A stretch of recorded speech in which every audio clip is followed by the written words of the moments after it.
To be home. We are so proud to be kicking down doors for the freedom and liberation of our people all over the world. We're so proud to have all these different organizations out here representing the people, the true citizens of Chicago and around our global community. Today is about labor. Today is about the general strike.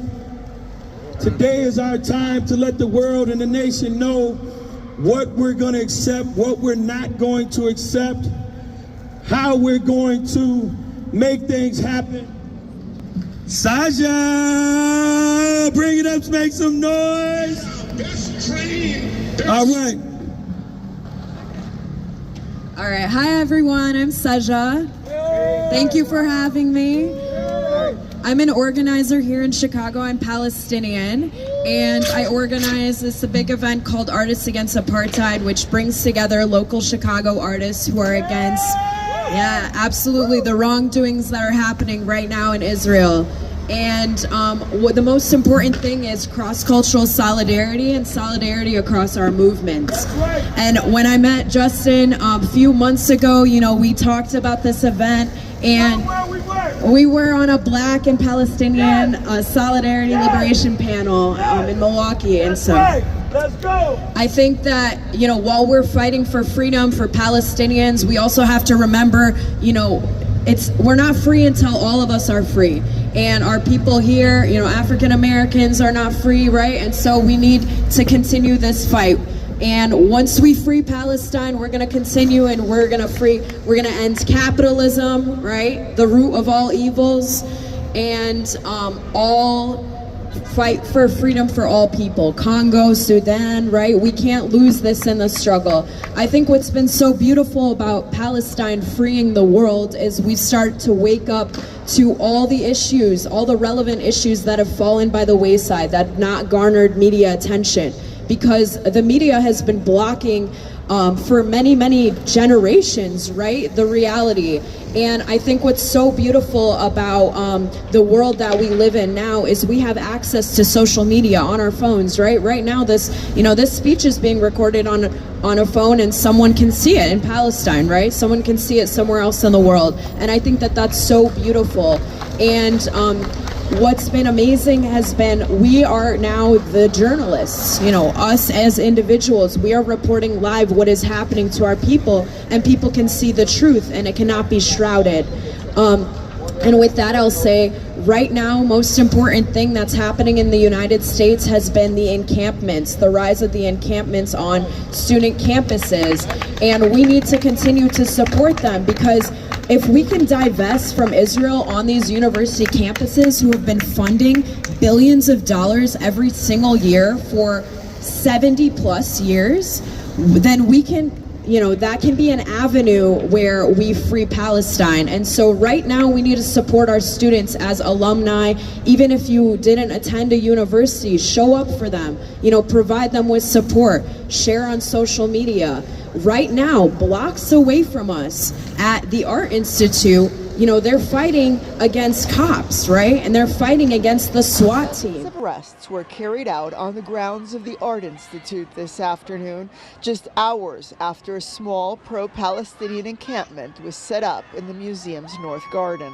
People of all ages are waking up to the fact that the United States is once again supporting an apartheid government. The protesters spilled out onto Michigan Avenue and Monroe, where for a while police simply observed. Give it up one more time, Sandra. Now we gotta let y'all know we know her mama. We've marched with her mama. So you let your mama know we said we send our love respectfully and thank you for getting you here. Steph, give it up for Yasmin. Freedom, revolution, and liberation all over the world. What's good? My name is Yasmin Doken. I use she, her pronouns, and I'm an organizer with the Answer Coalition. Answer stands for Act Now, Stop War, and End Racism. When battling Zionism, we have to look at the veins and arteries of Zionism here in the United States and abroad. It is important to understand other forces that allow the Zionist state of Israel to exist, such as reactionary Arab regimes, one of them being Egypt. US and imperialist forces have always wanted to control Egypt. The Suez Canal allowed trade between East Asia and the African coastline and was a tool for European colonialism. In 1952, Egypt won independence from Britain and elected Gamal Abdel Nasser, a pan-Arab socialist president who nationalized the Suez Canal. This threatened Western imperialism because they needed control over the canal to control a crucial artery of trade, a fundamental feature of imperialism. The only reason why the US wanted the French, UK, and Israeli invasion of Egypt in 1956 to take back control of the Suez Canal to stop was that the US didn't know about it ahead of time and also wanted to control the canal. After Nasser died and Anwar Sadat took power, he built alliances with the US. He co-signed the Camp David Accord in 1978, which normalized relations with Israel and brought Egypt into the US alliance, which was a defeat for the liberation of Palestine and was a step backwards towards an independent Arab state away from US and Western imperialism. Since then, Egypt has been a proxy for US imperialism in the Arab region. Egypt is one of the largest recipients of US military aid. Egypt is used as a proxy for US imperialism, normalizing the Zionist state of Israel and further creating instability in the Arab region. Today, Egypt under Abdel Fattah al-Sisi is a highly repressive state where over 60,000 political prisoners are being held in prison. Egypt is further imprisoning the Egyptian people for protesting against Egypt's complicity in the genocide against the Palestinian people in Gaza. On October 20th alone, over 40 people were arrested for protesting and standing with the people of Palestine, stating it was joining a terrorist organization. That ain't right. That ain't right. Egypt is refusing to open the Rafah borders to give food and humanitarian aid to the Palestinians, further starving the people in Gaza. That ain't right. That ain't right. Ladies and gentlemen, right about now, we're going to call our first performer up here so that you can hear these powerful words. This brother right here is one of the kings of poetry in the game. He's a legendary figure. He's an activist. He's also an actor. He's appeared in several movies, ladies and gentlemen. He moved to LA for a while to do his thing and advocate in LA, and he's back in Chicago to advocate for peace in our community. Ladies and gentlemen, without any further ado, please put your hands together for Kwesi. To all my people, I got something to say. I got something to say to all my people. I got something to say. I got something to say to all my people. I got something to say. I got something to say. His face, the right side of his face, the right side of his head had a hole in it the size of a grapefruit. His face, the ear on the right side of his head was barely attached. His face, his eyes were still open. They had bulged out of his head, and his head had became disfigured from the gunshot blast. His face, blood had ran from his nose. His face, blood had ran from his nose to his mouth, while blood on the morgue table set in puddles from the head wound. His face, Lamont didn't even look like him. His face, only if you could see Lamont didn't even look like him. Only if you could see his face, Lamont didn't even look like him. Only if you could see his face, his face, his face, his face, his face, his face, his face, his face. That was my younger brother, James Lamont Ford. Eric, what's up, bruh? I am Kwesi. I am writing you this letter because I would like to meet and forgive you for the murder of my younger brother, James Lamont Ford. Do and I meet, and if you choose, you do not have to admit or say anything. I would just like the opportunity to express my personal and family pain and hurt, and in turn, make peace with you. I pray for you and your family that you are doing well under your conditions. I also pray and hope you accept this invitation. I want to end the chapter on Lamont's death and move on progressively with my life, and to let you know that it's okay. That Eric, I understand your pain. Eric, I understand your pain and struggle as a black man in America. Please give us the opportunity to meet, and perhaps I may be able to help you during your tumultuous time. Sincerely, Kwesi. P.S. If you accept this invitation, feel free to call Collect that. Now, Eric was the trigger man. He did call me Collect. He accepted my invitation to meet him, and I visited him several times after the initial meeting. One time I visited him, Eric told me that I had been there more times to visit him than his own family. Now, as Black I said, I spent 17 years living in Hollywood, and looking at the national news, I would always see the horrific gun violence in Chicago, specifically during Memorial Holiday weekend. I moved back last year because I was a nominee for Chicago's inaugural poet laureate position. Though I wasn't appointed, I was disappointed, but I said I'm not moving back to LA. I'm gonna stay in Chicago to fight the good fight against gun violence in the city of Chicago. This year alone, March 15th, 23 shootings, 5 killed. Easter weekend, 32 shot, 7 killed.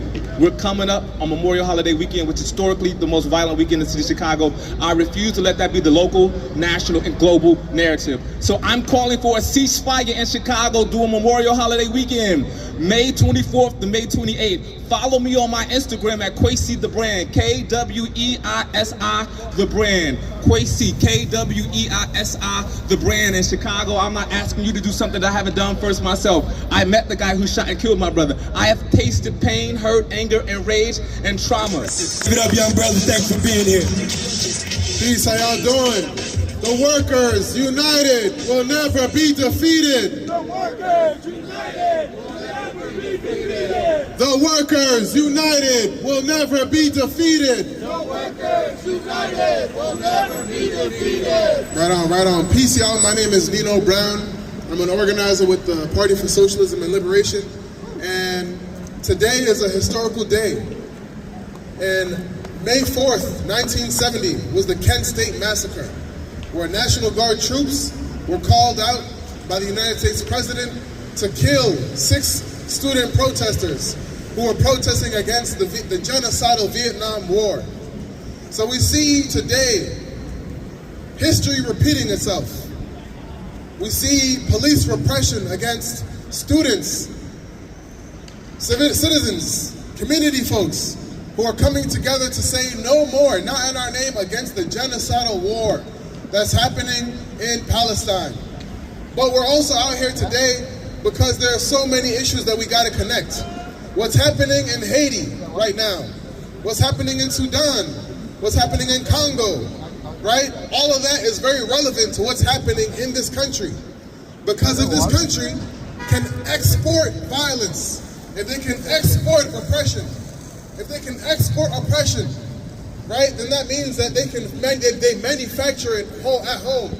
The war abroad is not disconnected from the war at home. And we as black people, as African people, people in the African diaspora, we know that there has been an undeclared war on our people for 400 plus years.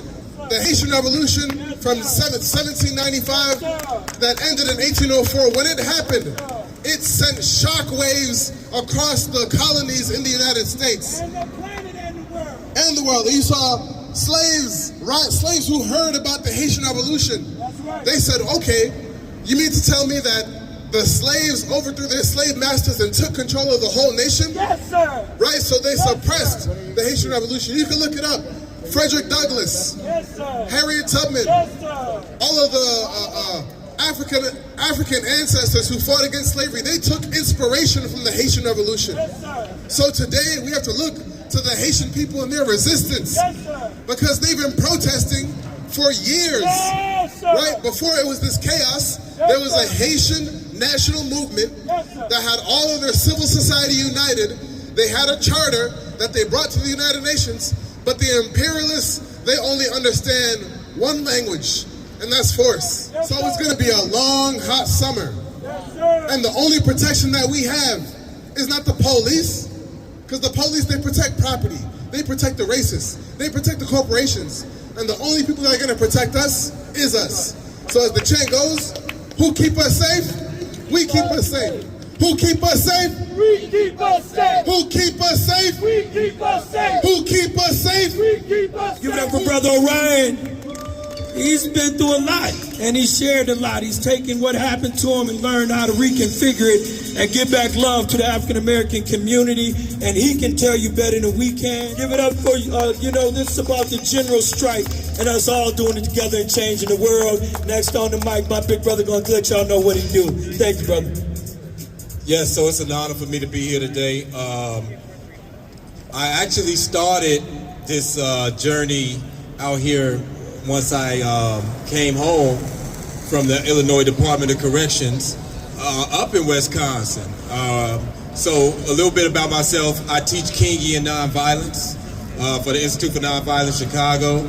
I'm a member of Poet, people of extraordinary talent, and so we are artists. And the thing about Poet, this organization, is that we're not here just to try to be famous or to just show off what we do, even though we have, good or wonderful abilities as artists, but we are also activists. It was once spoken by a great elder that it's harder to repair men that are broken than to build powerful youth.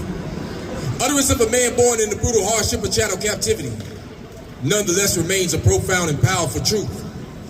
See, there's a war for the heart and soul of our city, and to triumph we need the might of an army of powerful troops that possess strength of volition to take the path of greater resistance, raise it and build a foundation which will empower our youth, to harness their will and intelligence to put their innate powers to use, and to fail to embark on such a glorious undertaking, well, that would be like turning our backs to the future and allowing the vicious cycle of history to repeat itself, taking us back through time like in the movie Back to the Future.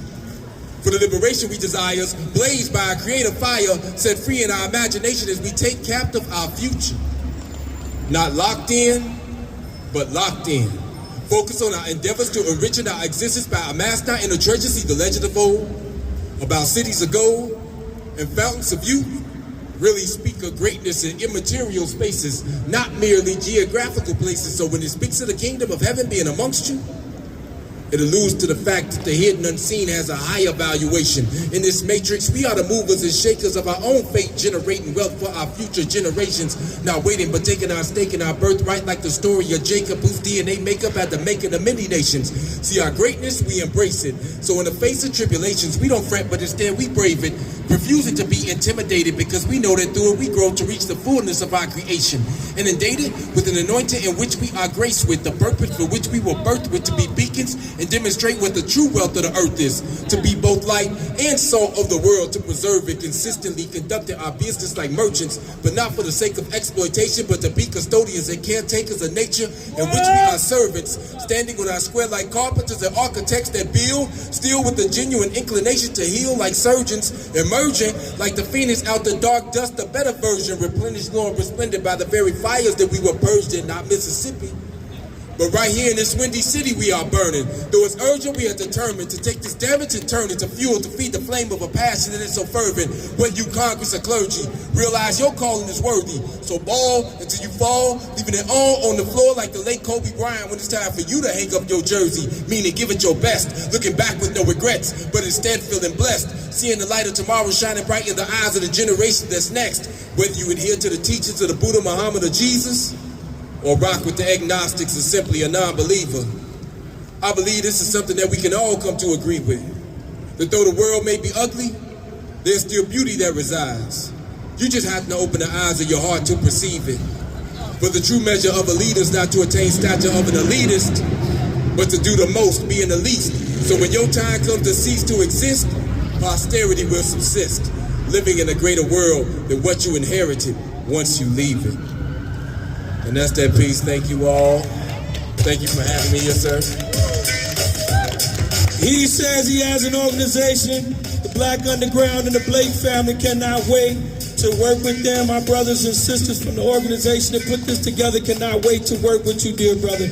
Keep up the great work. Thank you for the words. Please give a warm welcome for BA. Give it up. Hey everyone, welcome. We cannot wait for tomorrow to make sure everyone gets home safely tonight, and to make sure that we can all go forward together with justice and integrity forever. In the same way, we cannot wait for tomorrow to earn and deserve each other's trust. The work we do is too important, and if we wait till tomorrow, we may not be together again. For me, seeing what's going on in Gaza right now brings up a lot. I'm from a Jewish family, and we're a little bit different. We're Spanish Jews, and we lived with Muslims before the Spanish exile of Jewish people for hundreds of years, with Muslims, Christians, and Jews together.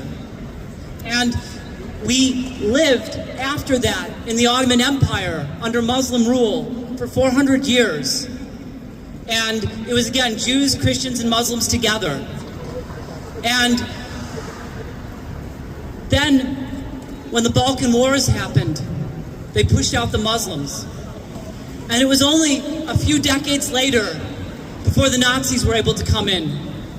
There is not a single other Jew in Monastir anymore after they were all sent to Treblinka by the Nazis. And yet, I think about Gaza and how I see the pictures of children with no parents. The imagery of a child, Hindra Job, who crying out for help, asking someone to help her, just a little girl.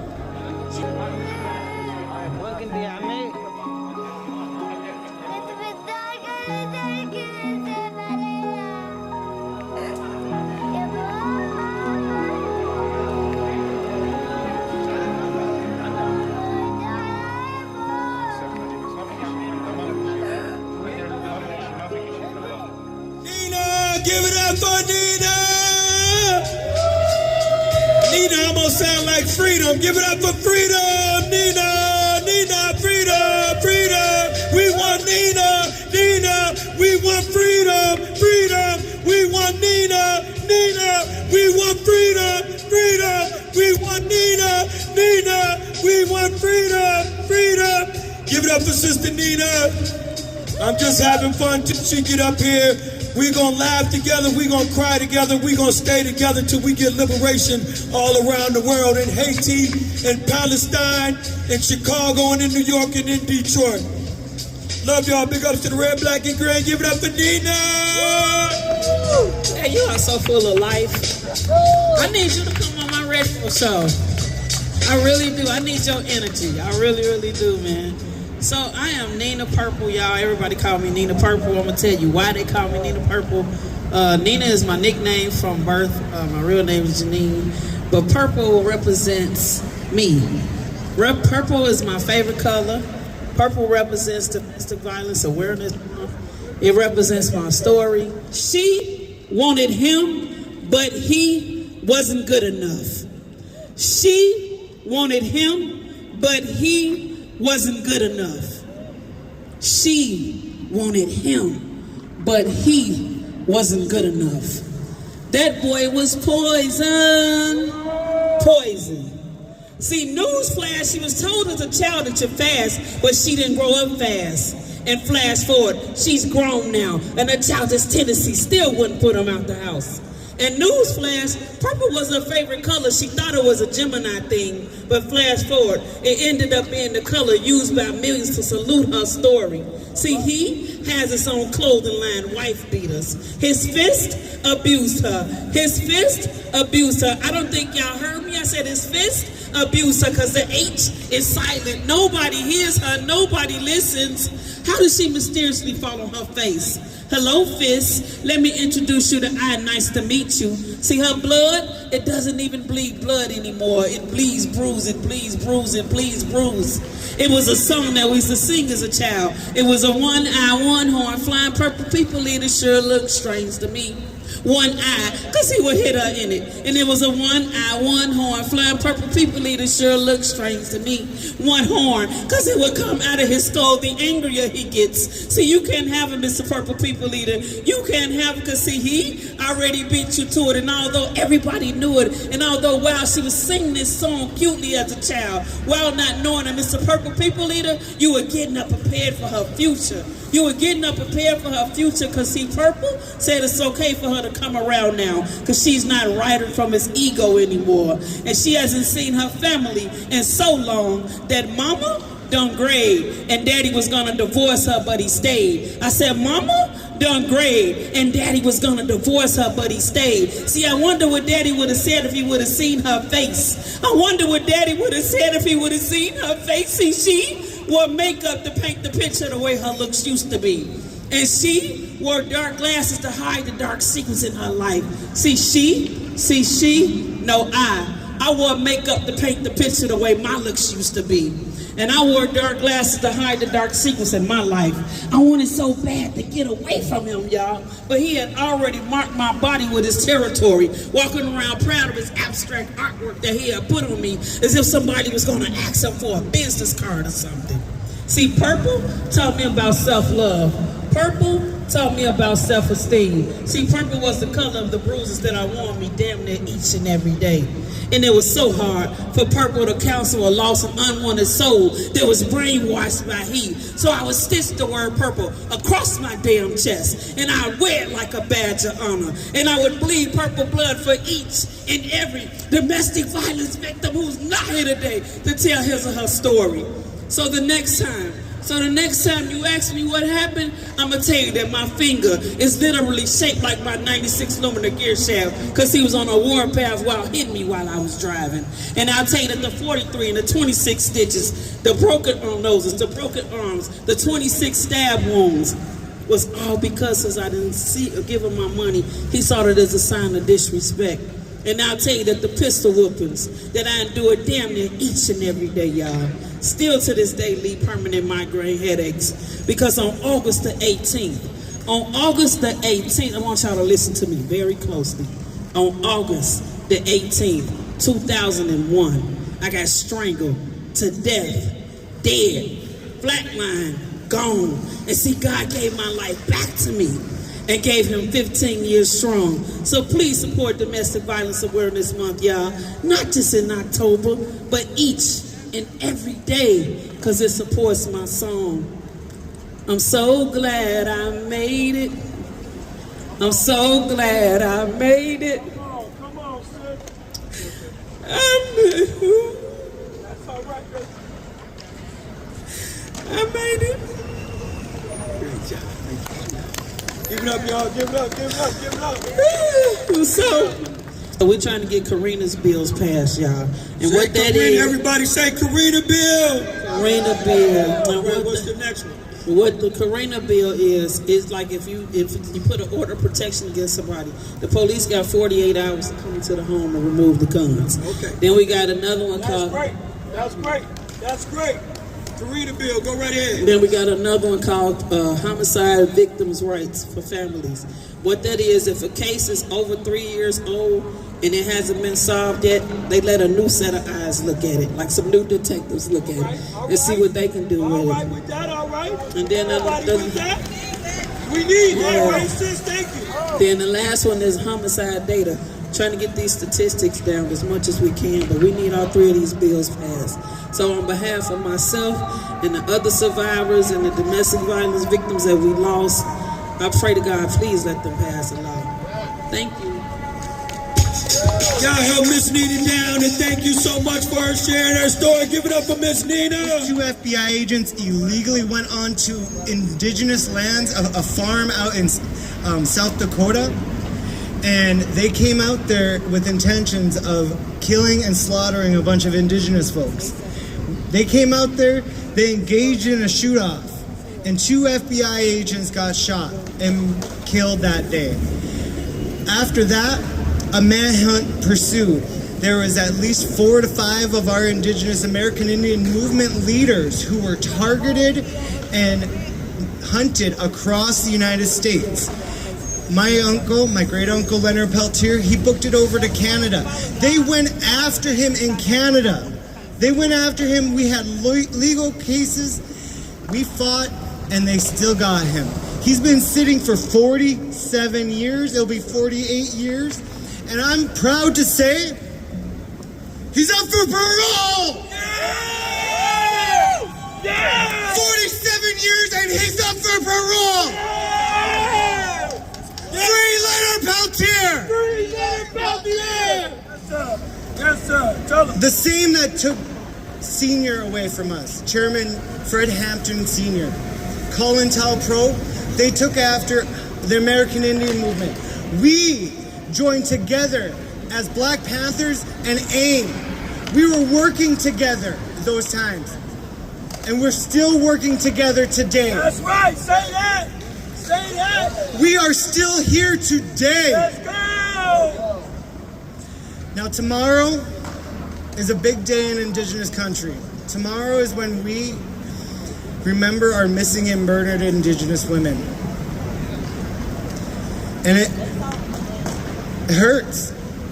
What was your sister that was up here talking about those bills? Right here. And Nina? Nina, those bills, those work hand in hand with my community. Those domestic violence bills, Work with the Native community. our missing sisters feel you. We need your work all across Turtle Island. And I want to say miigwech. Miigwech for what you do. Yes, sir. We working together, baby. Yes, come up here. I want these young people to hear what you got to say and what you've been through and what you're standing on. Give it up for my brother David Barksdale. Brother, it's great to have you here. Thank you so much for giving us your time.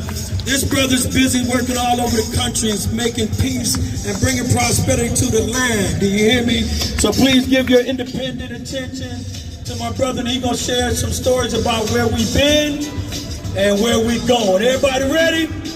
Everybody ready? Thank you, dear brother Barksdale. Hey, blessed be the day, first of all, to say all praise and glory be to God. Yes, sir. Yes, sir. Most High. I want to say I'm David Barksdale, John's son. The father is King David. Yes, sir. You know.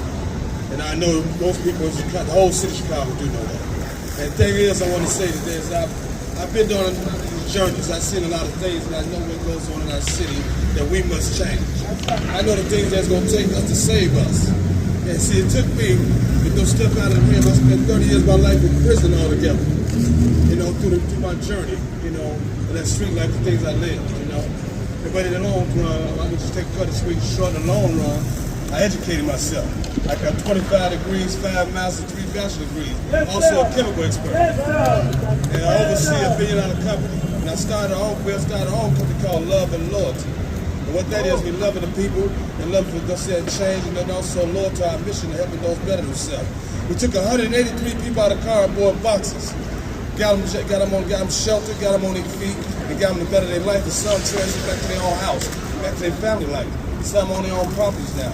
You know, I took it with the federal workers center, keep that dough in. Got guys out of jail to better their life. Through my life experience, I come from where they come from. I want to show them not to continue going down that sorry road where I've been. So I'm showing them a better way by living an example. The problem with our youth today, like these young ones out here, that they don't need a better example, someone that's a better role model. We don't have role models out here today. All they see is drug dealers, pushers, and gangbangers. You know, we got to change the scenario situation for greatness, you know, to show these kids in our community a better way. There's too many mamas crying and too many babies dying. Parents can't sit on the front push them with all the violence and things going on in our cities across the country. That means that's all talking about all walks of life, not just blacks, I'm talking about all cultures of life go through the same thing. But it's going to take us to save us. You know, I'm going to say praise, glory be to God, the big wheel on the map. Love and loyalty here in the house. We standing on it, standing for those. Help us to save us. Let's bring the neighbor back in the hood. Yes, sir. Yes, sir. Let's bring the neighbor back in the hood. All praise and glory be to God. All power to the people.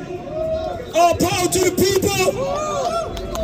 We just got graced by the presence of Chairman Fred Hampton Jr. Everybody give it up for Chairman Fred Hampton Jr., please. His father took a different path from our father. But in our being together and being around each other, Reverend Jacob S. Blake, our daddy, marched 3 times with Martin Luther King. Our great-grandfather was a Garveyite. Our other great-grandfather was a Pullman Porter. All our family has done was fight for freedom in this country for over 100 years. So our father, the late Reverend Jacob S. Blake, let me get it right, the late Reverend Jacob S. Blake gave his life, as this brother here, Chairman Fred Hampton Jr., father did as well. There were different measures, and there was more people involved, and these brothers, thank you for being here. Revolution, free them all. Right on, right on. Free them all. Heads up, eyes open, the fist clench, y'all. With them fist that. With them fist that. Right on, right on. Power to the people. Power to the people. We've got a whole bunch of things we got going on, y'all. But my brother Justin Blake personally requested I be here, so as we say, we duty bound, y'all.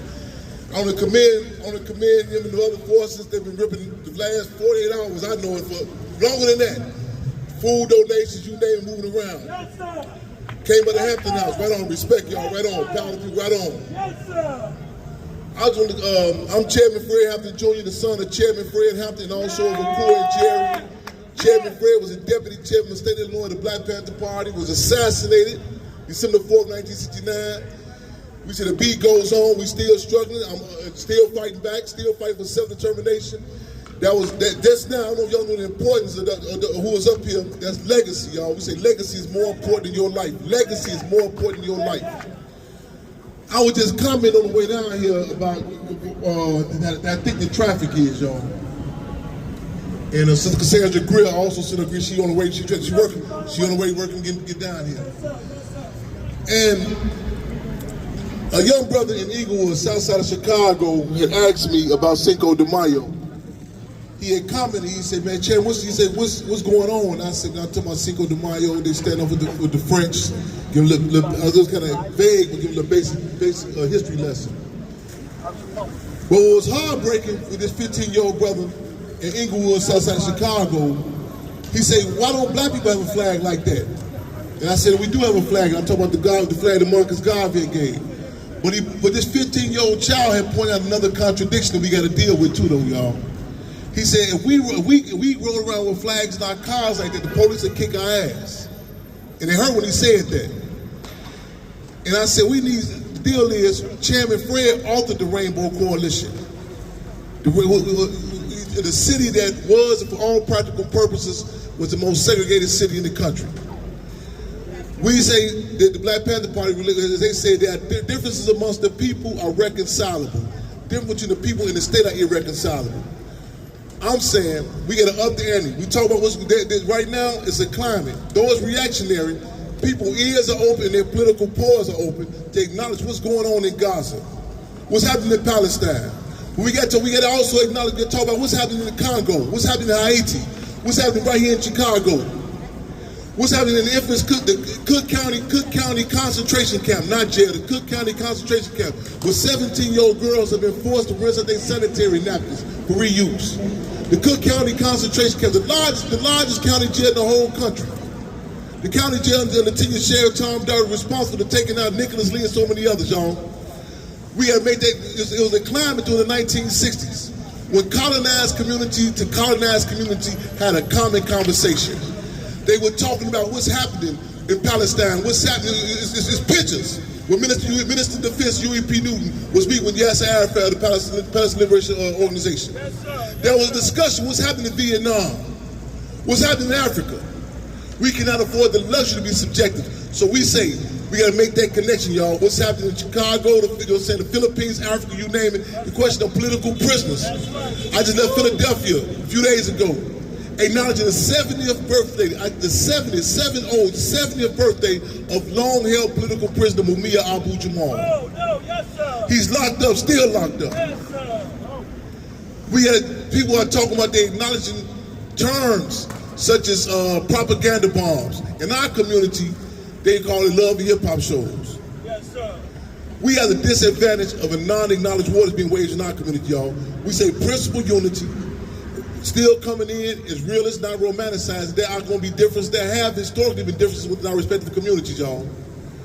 But we say again, what the Black Panther Party said, differences amongst the people are reconcilable. Yes, sir. However, differences between the people in the state are irreconcilable. Right on? Right on? So again, y'all, I'm throwing a couple of dates out there on the officially invite y'all. Know it's the time. August 30th is the Chairman Fred Street Party. Chairman Fred's birthday. We gonna St. Patrick's Day. They turn the water green. We gonna turn the water black in this motherfucker. That's what we gonna do August 30th. Real talk. It's going to August 30th. Yeah. And we need y'all support with that. And we got the Peace March, Brother Barksdale, coming up with May 25th. May 25th. It's gonna be some legends, some legacies out there, y'all. We need y'all support out there also. Again, I'm honored and humbled to be here. Y'all keep y'all heads up, eyes open, and fist clenched. What's the call? Free them all. What's the call? What's the call? They can't hear you. They can't hear you down there in Angola Penitentiary, y'all. What's the call? They can't hear you over there in Gaza. What's the call? I'm talking they gotta hear you over there in Mexico. What's the call? I'm talking about down in Attica. What's the call? I'm talking the infamous Cook County Jail. I gotta hear y'all. What's the call? I said when Abu Jamal just had his 70th birthday, he needed a morale boost, y'all. What's the call?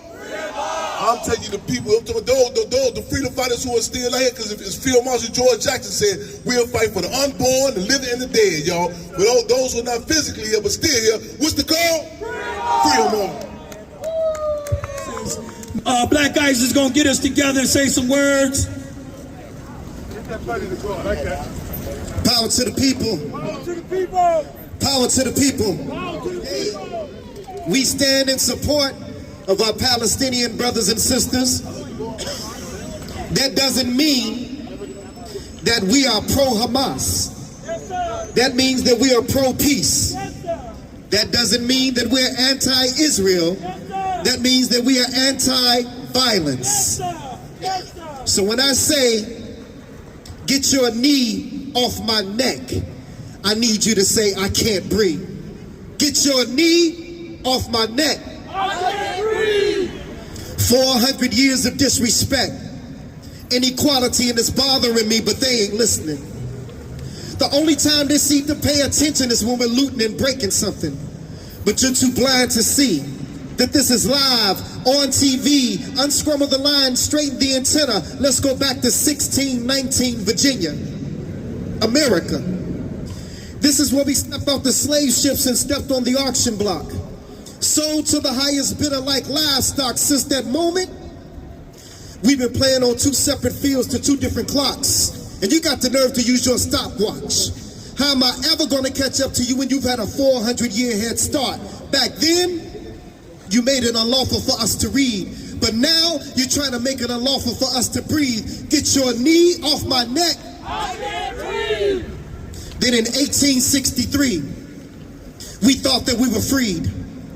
But Galveston, Texas denied our freedom for 2 more years. This is why we celebrate Juneteenth, our Independence Day. Let's fast forward to May 31st, 1921. A mob of white men with guns and white sheets burned down over 35 square blocks of businesses and over 1,200 homes in what would later be known as Black Wall Street. And you wonder why? The unemployment in my community is so high. It's because of that knee. Get your knee off my neck. The odds have been against us since the day that we were born. And some of these racists have traded in their white sheets for black robes, suits and ties, and police uniforms. Let me clarify. All cops are not bad cops. But when you stand there and watch, look at your watch while 9 minutes and 20 seconds go past, knee on neck, I can't breathe, then the good cop becomes just as guilty as the bad cop. As a matter of fact, that makes you an accessory. I think they love to see black men wearing accessories like hands and cuffs and chains. Since slavery, we've been beaten, whipped, handcuffed, and chained, and this is a stain on America's history. But when will it change? America, we still haven't forgotten your original sin. And the reason why America was so great back then is because we were her human cotton gin. So when you say let's make America great again, are you saying that you want us to go back to picking your cotton again for free? We had no choice because of that knee. This is something that you tried so hard to avoid. Well, damn it, today we want justice from Emmett Till to Jacob Blake to George Floyd. Get your knee off my neck. Thank y'all so much. Now y'all can see why he's my brother.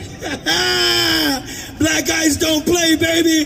Sometimes when you're in pain after little Jake got shot, we couldn't put things into words.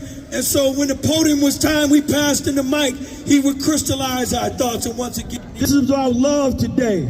We are fighting together to show our issues care. We are fighting together because a lot of money and resources have been used to keep us apart. In the last 50 years, if you could add up all the money that's been sent to start wars, to unemploy people, to keep people homeless, to keep people downtrodden around the world. We are here to say no more. Everybody say no more. No more. No more. No more. So when you say no more, it doesn't just mean to what happened to our Jewish community. It means to my African descendants who were taken across the Great Passageway. We mean no more slavery around the world. We need liberation, and we mean to fight with each other till we get it. Yes? Yes? Freedom win. We say freedom win, you say now. Freedom win. Freedom win. Liberation win. Freedom win. Liberation win.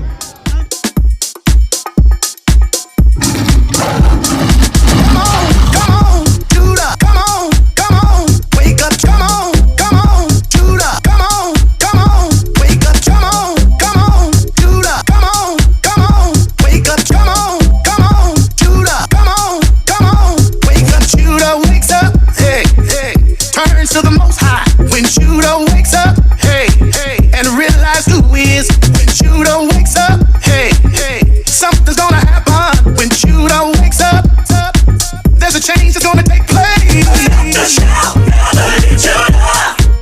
Hey, Lord, give up its wings, its feet until Shiloh comes. What is Judah supposed to do? What is Judah supposed to do? What is Judah supposed to do? What is Judah supposed to do?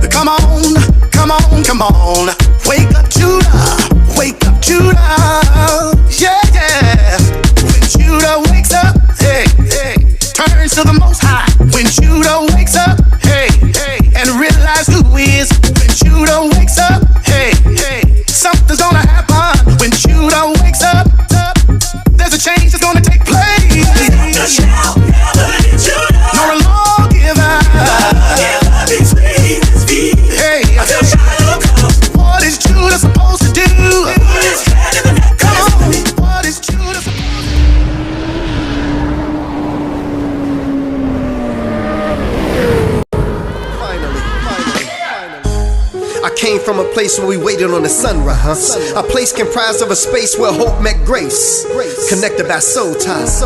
We made funny out of unfortunate circumstances, since money was hard to come by.